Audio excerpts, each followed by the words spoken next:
প্ৰত্যেক বছৰে বানপানীয়ে আমাৰ অসমখনক আৰু অসমৰ প্ৰত্যেকটো পৰিয়ালকে পানীৰ মাজতেই এৰি থৈ যায়, কিন্তু তাৰ পিছতো বিশুদ্ধ পানী খাবলৈ নাই। এতিয়াও যদি মানুহৰ ঘৰত পানী আছেও, তাৰ পিছতো কি হৈছে, মানুহে বিশুদ্ধ পানী খাবলৈ পোৱা নাই। আৰু আপোনালোকে জানেনে যে আমাৰ অসমত আগতেও এনেকুৱা হিষ্ট্ৰী আছে যে প্ৰদূষিত পানীৰ কাৰণে আমাৰ মানুহখিনিয়ে বহুতো বেয়া বেমাৰত পৰিছে।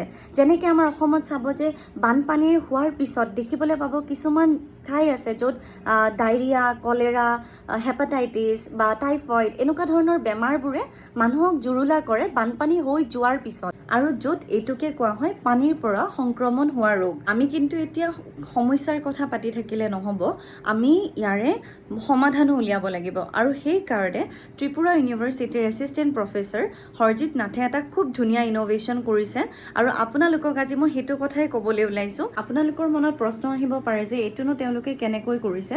এইটো তেওঁলোকে কৰিছে যে তেওঁলোকে ইন'ভেট কৰিছে এটা পৰ্টেবল ৱাটাৰ পিউৰিফিকেশ্যন মেচিন, আৰু যিটোৰ থ্ৰুদি যিমানেই প্ৰদূষিত পানী নহওক কিয়, য'ৰেই প্ৰদূষিত পানী নহওক কিয়, সেইটো কনভাৰ্ট কৰিব তেওঁলোকে বিশুদ্ধ পানীলৈ সেই মেচিনটোৰ থ্ৰুদি।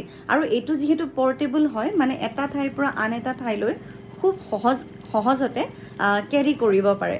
তেওঁলোকে অলৰেডি শিৱসাগৰ জিলাৰ বহুতো বানাক্ৰান্ত ঠাইত পানীৰ যোগান ধৰিছে, বিশুদ্ধ পানীৰ যোগান ধৰিছে। আৰু আমি যদি তেওঁলোকক সহায় কৰিব বিচাৰোঁ তেনেহ'লে কৰিব পাৰোঁ, কাৰণ তেওঁলোকে অকলে ইমানখিনি ঠাই কভাৰ কৰা তেওঁলোকৰ কাৰণেও পচিবল নহয়। আৰু সেইকাৰণে আপোনাৰ ফালৰ পৰা আপুনি যদি কিবা এটা NGO চলাই আছে, বা আপুনি যদি নিজাকৈ এজ এ ছ'চিয়েল মিডিয়া ইনফ্লুৱেঞ্চাৰো সহায় কৰিব বিচাৰিছে মানুহখিনিক এটলিষ্ট পানীৰ পৰা সংক্ৰমণ হোৱা ৰোগৰ পৰা ৰক্ষা কৰিবৰ কাৰণে, তেনেহ'লে আপোনালোকে HN টেকন'ভেশ্যনৰ ইনষ্টা ৱাটাৰক কণ্টেক্ট কৰিব পাৰে। মই ফোন নাম্বাৰটো স্ক্ৰীণত দি দিম। আপোনালোকে যদি কিবা এটা NGO চলাই আছে, বা আপুনি এজন ভাল ছ'চিয়েল মিডিয়া ইনফ্লুৱেঞ্চাৰ হয়, তেনেহ'লে আপোনাৰ ফালৰ পৰা যদি মানুহখিনিক সঁচাকৈ ৰোগৰ পৰা মুক্ত কৰিব বিচাৰিছে, পানীৰ পৰা সংক্ৰমণ হোৱা ৰোগৰ পৰা, তেনেহ'লে কাইণ্ডলি এইটো নম্বৰত কণ্টেক্ট কৰক। আৰু আপোনালোকৰ সহায়ৰ থ্ৰুদি হয়তো আমি বহুত এৰিয়াত এই ড্ৰাইভটো তেওঁলোকে চলাবলৈ সক্ষম হ'ব।